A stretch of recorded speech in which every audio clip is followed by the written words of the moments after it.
Hi, you're face to face with Shell. I hope you're doing okay out there, and I know the lockdown restrictions are being lifted more and more, which is brilliant for those of you that are starting to get out more and more. But I am aware there are those of you who aren't allowed to get out just as much, and I'm aware that for burn survivors, there are people that still have to stay in, still have to be safe because of their injuries.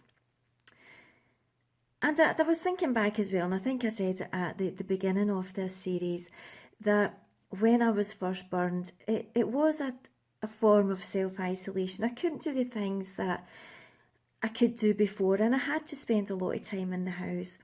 So I hope by telling you these stories, it's helping you get through these crazy times and helping you if you are a burn survivor and you are having to stay in, especially with the sun as well. I mean, the restrictions might be lifted for you, but you may have to be very, very careful because I know the weather is hotting up just now. So there's maybe a number of factors. And I thought that I would carry on with this series and telling you of some of my travelling and backpacking adventures in the hope that it's getting you through these difficult lockdown, COVID, having to self-isolate because you're a burn survivor, whatever you're going through just now. I hope that these are helping you.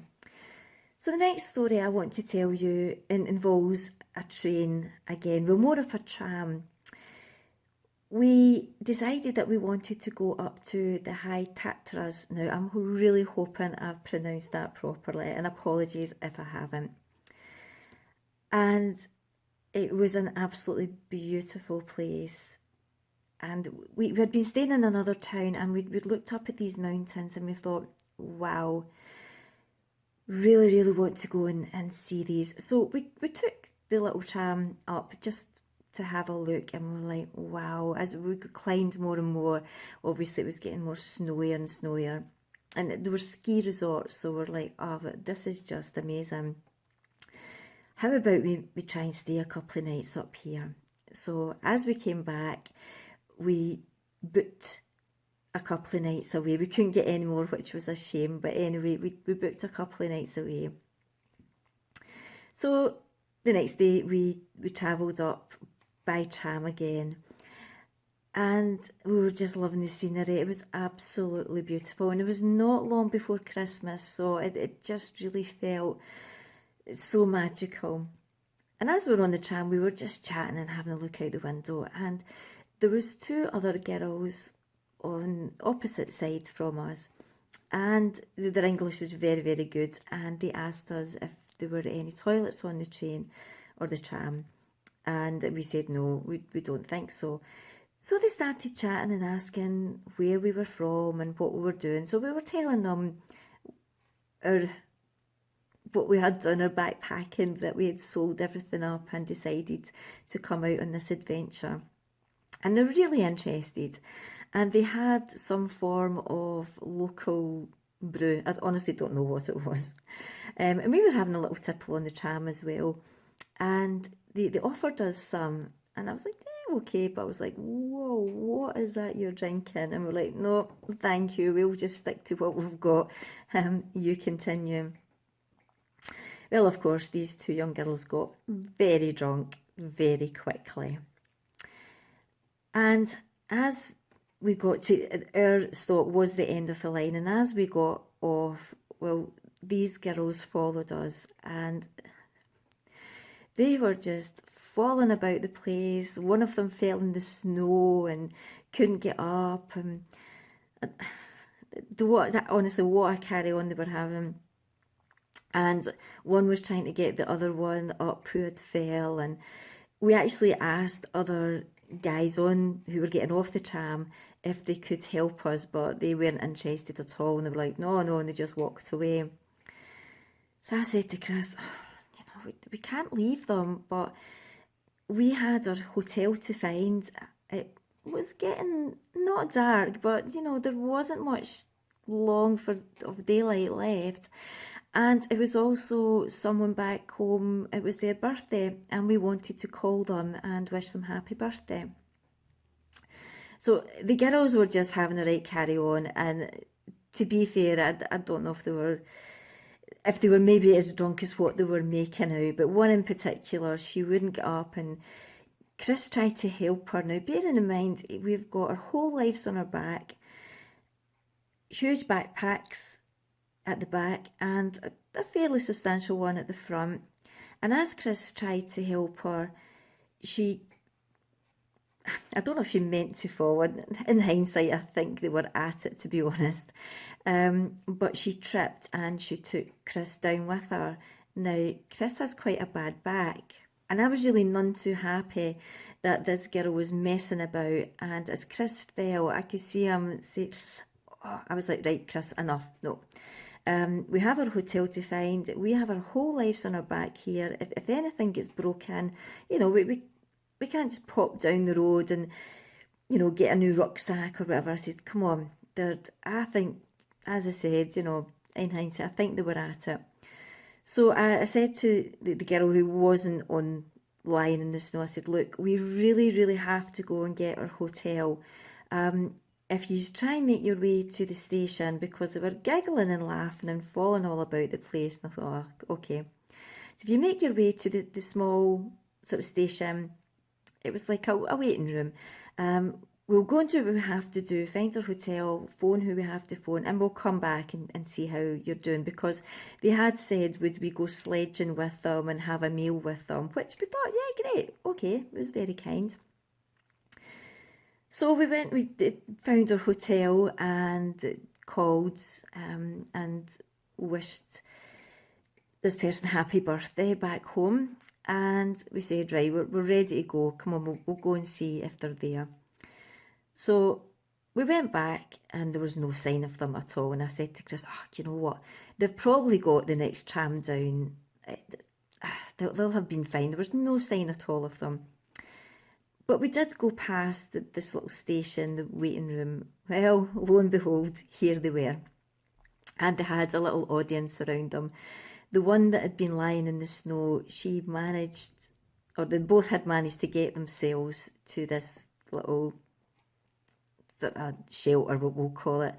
And they had people around them, and one of them was the attendants from the toilet. It was a woman, and she thought this was great.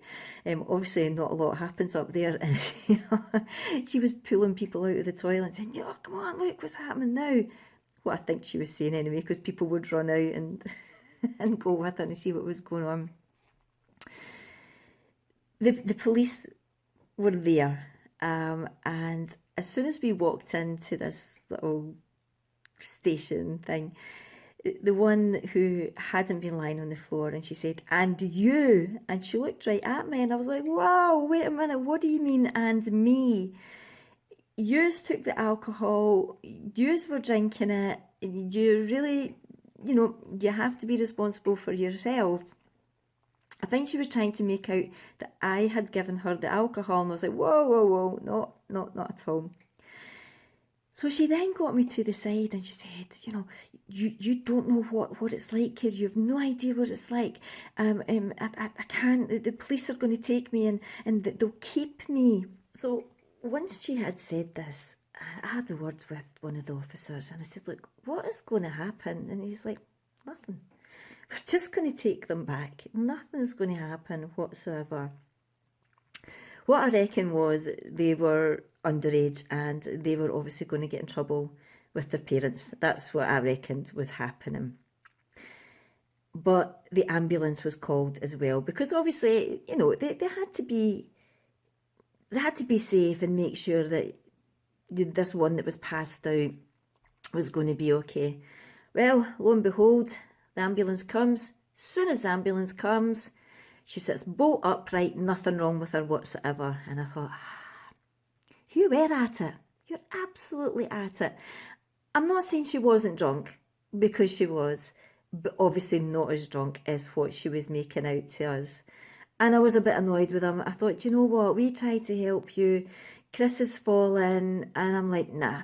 And we just walked away. I thought, do you know what? Right, we're done with you. I think we've wasted enough time. We were only there for 2 nights. And I thought, nah, come on. when we look back on it, we look back in the photographs and stuff, you know, we're like, what an experience that was. We had a lovely 2 nights, we really did. The first night we actually met an English family, and they were lovely with us, and we had a fantastic time with them. And I think I've mentioned before that we met the husband first, and he hadn't met anyone from the UK before, and he had said it was great meeting us, and how did we manage to find this place, because he hadn't met anyone from the UK before. And they were a lovely family, and we had a lovely couple of nights with them. We met them at night for dinner, and were very kind and very generous with us. Chris was showing the kids some magic tricks, and we had a lovely, lovely time. There's another little story I want to tell you.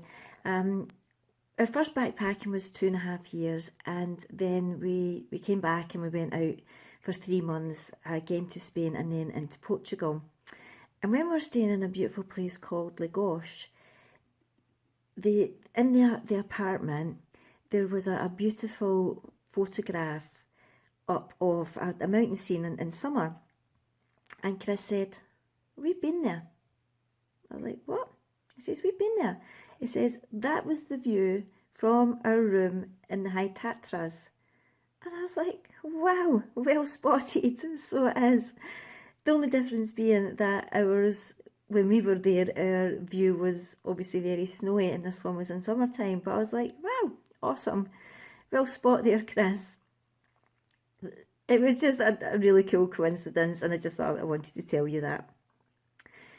A massive shout out to those of you who have subscribed, and if you haven't already, it'd be really appreciated if you could subscribe, and don't forget to hit that notification bell so that you don't miss any videos when they come live. Awesome for you watching, thank you so much, and it also would be appreciated if you could give me a like and a share. I'm trying to get my message out to as many people as possible who may be struggling, that you're not alone.